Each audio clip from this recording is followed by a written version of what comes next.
Hi there, Tuesday again, Mansfield Today. Well, guys, I want to catch up on something that we started a while ago, and I feel that there have been a lot more questions asked of me, asked of the show, asked of Jeremy, asked of our team, and let's just follow up. Are your personal affairs in order?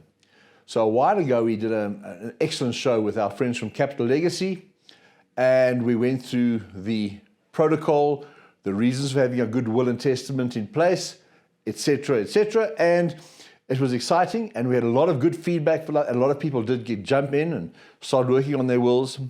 So before I move ahead today, I want to just jump back at a couple of key issues there. The main reason people say that they don't have a will or a testament in place, they just say they never got around to it. It doesn't really cost anything, guys. Come on, it's very important. The second thing that I'm seeing coming out is that people say, well, I'm still young, I don't need one now. I'm not married yet, I don't have a family. Life, it's a broken world. Things happen. And I think it's extremely important that you have this in order, you have your life in order. It also is a good lesson to you, especially to you younger people, to understand what you've got, what you don't have, where you're going with your life, and how would you like to leave a legacy behind one day, what you want it to look like. It gives you certain parameters and guidance that you don't easily get in any other way. So we had this good show with Capital Legacy.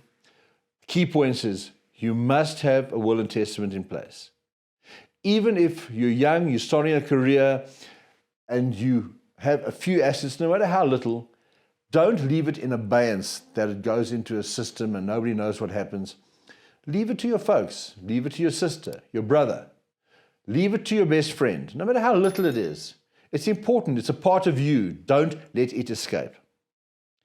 So when we go through this process of looking about how we do it, I'm not going to reiterate, that show is still, it's on the YouTube today with Mansfield Today. It's there, you can go back and look at that Capital Legacy. We did two shows there, excellent ones. So I'm not going to belabor that, but I am going to put a few pointers that I think need to be looked at. One, get it done now. Two is when you put this together, think a little bit ahead. Don't think of only this moment in time. Think that what would happen if in a year's time I'm better in my career and there's a little bit more out there. What do I do with that stuff if something happens to me? Also, this is a new point. Don't forget the concept of a living will. Living will is very important. God forbid something happens to any of you, to any of us, to our colleagues. But if something happens and you are still alive, but on life support system, living will is important. In your will, make sure that you've made the decision, if you believe in it, I'm not saying you must, that the physician in whose care you are at that moment in time can say, without this equipment, you unfortunately will not make it through the night. And it can come to an end. Otherwise, you can be kept in abeyance, hanging on there, not even knowing that you are on life support. And a lot of people go through a lot of pain. So have that in play as well, if you believe in it. I'm not saying you must. It's something I believe in. I think it's fair to those around you and fair to yourself as well. Now, a few new pointers. One, be careful of having your executor in the will being your bank. Bank is a big institution, and they're great institutions. The world needs banks. But I have had to face too many situations in recent months where somebody's passed and the bank is the executor because the bank draws up the will for you. The bank will do a will for you for nothing, for free. Now, all of a sudden, that bank is now in charge of you, especially if it's a small estate.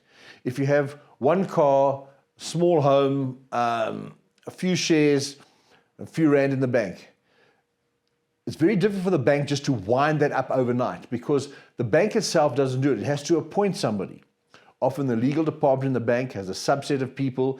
These people come and go. These people don't know you. I'm not being negative towards a bank being an executor. My proposal is get somebody that you know. Okay, your family attorney. And if your family attorney isn't one who does estates, then ask him or her to point you in the direction of attorneys that do that and do it successfully. There are certain organizations and and people that are very good at managing these moments in time in a fluid, easy way and getting it behind them, working with the courts, because you have to work with the master of the court to get documentation. They know what they need when you pass away, how many copies of the death certificate, etc., etc. So do that. And secondly, another point people forget is put an alternative in your will. So if you say, Lance, you're the executor of my will. However, should you be indisposed, not able to, or you've passed away as well, then make Peter the executor of the will. And put the detail in. Put my name and my ID number and that person's as well, that we know who there is as a backup. There's nothing wrong with doing that. And I think it's a very good idea. And I propose that to my clients. Please do that. So that's the sad and the dark area of when you need your house in order and your affairs in order when you pass away. But life is even more complex than that. You should have them in order while you're alive and living well. And not only your will, what you should have in order is, we're in a technological world now.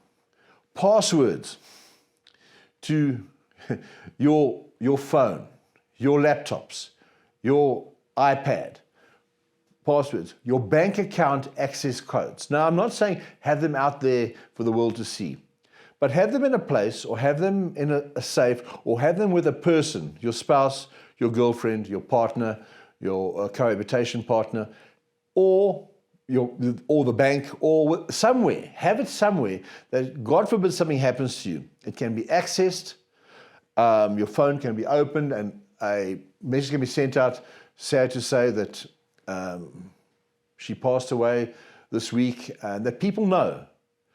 Also that you can shut down the system, that you can access the bank and help the bank go through that process. People forget this, and time moves on. So my secret there is, do it regularly. Once every 6 months, once every year. Make sure that there's access to your passwords. And you might have a friend who say, listen, but if something happens to me, just go into the office, please, and clear my computer. For whatever reason, you know. The last thing you want is your girlfriend to know that you've got a wife or something like that. No, that's just a throwaway line. But it's important that your stuff can be accessed, closed off, and your estate can be brought to closure as quick as possible. It's put a lot less pressure on the people around you, the people you love, the people you're going to leave behind. You love them now. Rather leave them with as little as possible to execute. Final thoughts, guys, no matter how young you are, no matter how strong you are, no matter how fit you are, okay, life is a precious thing. And it's the one thing I guarantee you is going to be taken away from us at some stage. Let the people behind rather just remember the great guy, and not 2 or 3 years of hell to sort out the estate, the stuff left behind, etc., etc. Also, wherever you have credit, as far as possible, make sure in that credit agreement that should you pass, that debt is expunged. It's paid off. Please, it's very important. Whether it be a car, a house, try and ensure that any credit you take out, any debt that you then have, is expunged when you pass away. It leaves a lot less trauma for those that are left behind who have to pick up the pieces. Thanks for listening, and please look after yourself. I pray this doesn't come in too soon. Thank you.